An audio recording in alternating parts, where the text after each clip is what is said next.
The perpetrators against the Jews, the French police who had arrested them, were put on trial. There were maybe 3 trials. I said I didn't know in Holland what the story was. I did know that the Dutch Jewish population had simply vanished. And where did they go? I knew they went to Westerbork. And I knew they went to Auschwitz, to Sobibor, Bergen-Belsen and Theresienstadt. 102,000 people, 11,000 of whom were children.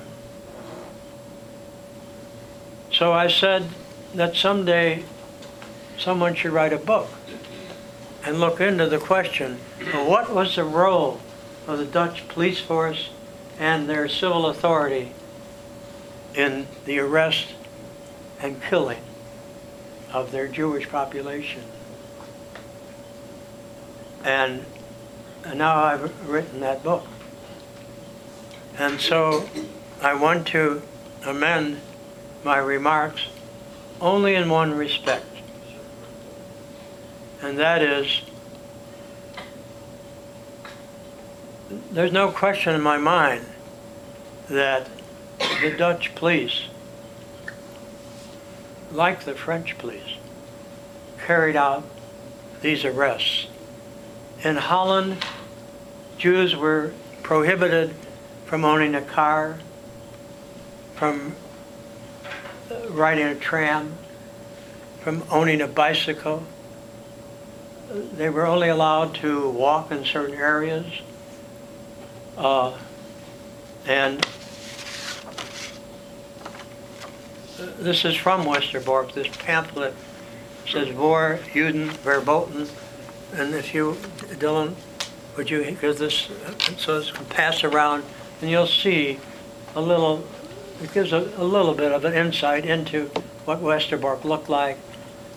And some of the notorious thing about Westerbork is while they didn't have killing, they didn't have a crematorium there, but what they did have is trains that once a week, every week, like clockwork, left Westerbork with usually 1,000 Jewish people aboard. 250 of the 102,000 killed were Simi and Romani, gypsies. This is marked at Westerbork by 102,000 bricks that are installed over the camp with silver stars of David on each brick. And for the gypsy population, a flame. But what I will say, though, is that not only did the Cologne Heineke, with its 54 men who were employed solely to arrest Jews, in Amsterdam there was also a division of the Dutch police force, not of the civil authority, but the actual police force, which had 29 members, and their sole job was to arrest Jews. And this occurred not only in Amsterdam, but in other cities, like Utrecht had the same division where the police force, certain members, their entire job was to go out and find and arrest Jews, children, infants, whomsoever. Arrest them and put them on the trains. There was no place in Amsterdam where the Jews were assembled other than this old theater, the so-called Dutch theater. They were taken there, the children were taken to a school across the street. There were no sanitation facilities, nothing. And from there, they were sent to the train station and out to Westerbork. very similar to Drancy in France. So,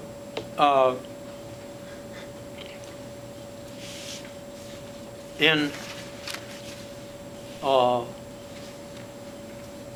my correspondence with, well, before I get into that, I'm going to read just a little of Francois Hollande, the new Premier of France, his speech on July 22 of this year, where he admits for the first time that the arrest and deportation of the Jews in Paris to Drancy was committed by the French police. How many years has that been? Since 1943, when this occurred. 69 years. It took the French 69 years to admit their complicity. And Francois Hollande, who I commend, what happened here was that the place of deportation was not like the Dutch theater, but it's a much larger place called the Vel de Hiver, the velodrome of winter. It was a bicycle velodrome. The Jews of Paris were taken there and left without sanitation facilities, without food. For 3 or 4 days they were kept there, and then they were sent to Drancy, and then from Drancy shipped out on trains. Children were separated at different camps in France. Children went alone, parents went separately, and the French deported 76,000 Jews, and they were gassed to death. And in the words of the Premier of France, Francois Hollande, he says, they were murdered solely for being Jews. The infamy of the Vel de Vive was part of an undertaking that had no precedent and no comparison. 76,000 French Jews were deported to the death camps. Only 2,500 returned. Those women, men, and children could not have known the fate that awaited them. They could not have even imagined it. They trusted in France. They believed that the country of the Great Revolution and the City of Light would be a safe haven for them. They loved the Republic with a passion born of gratitude. 70 years ago, this promise and this trust were trampled underfoot. Therein lies the betrayal. We owe the Jewish martyrs of the Velodrome d'Hiver the truth about what happened 70 years ago.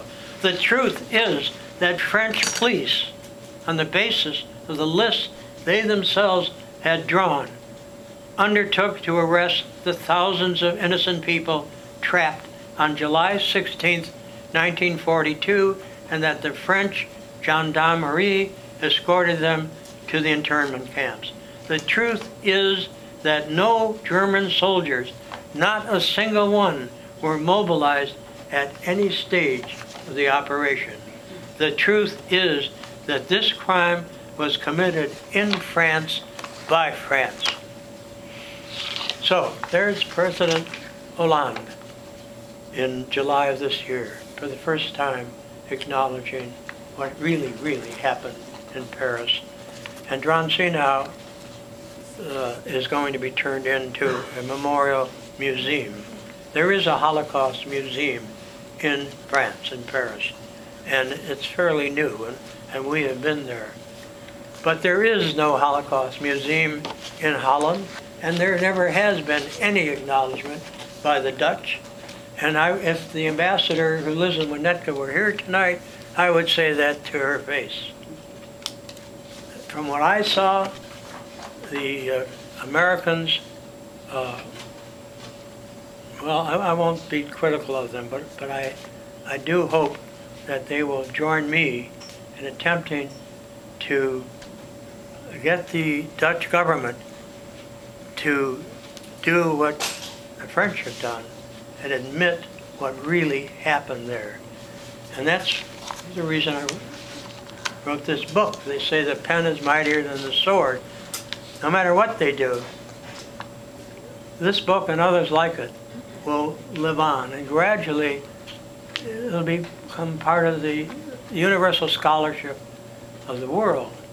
I know that our remarks that we made in Amsterdam are already on Dutch websites, and I'm proud of that. Now, what is being done in Holland? And as far as I'm concerned, my remarks about the Dutch should be tempered in this one aspect. When I was in Amsterdam in 2010, I said that I surmised that the Dutch had not tried any of these perpetrators, because I compared them to the French. I knew there had only been maybe 3 French trials. I was wrong about that. The Dutch had a very unique system after the war. They arrested and imprisoned 155,000 members of the Dutch Nazi Party.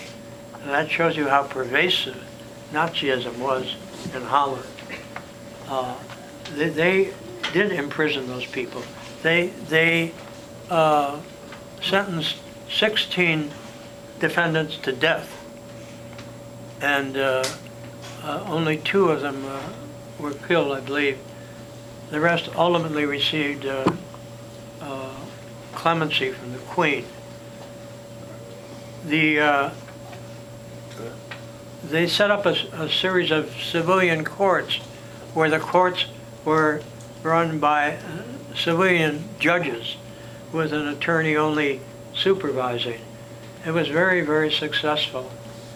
And they had an appellate system above these courts where appeal was offered to these people, and in cases of very, very more serious crimes where death sentence has been imposed, there was an additional avenue of appeal. So I was wrong, and that the Dutch did indeed set up a very, very intricate and efficient system of trial for the crimes that were committed.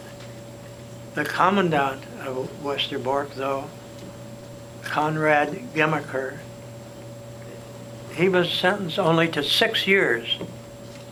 He deported 102,000 people to their deaths, and the Dutch courts sentenced him to 6 years. That I certainly can't understand.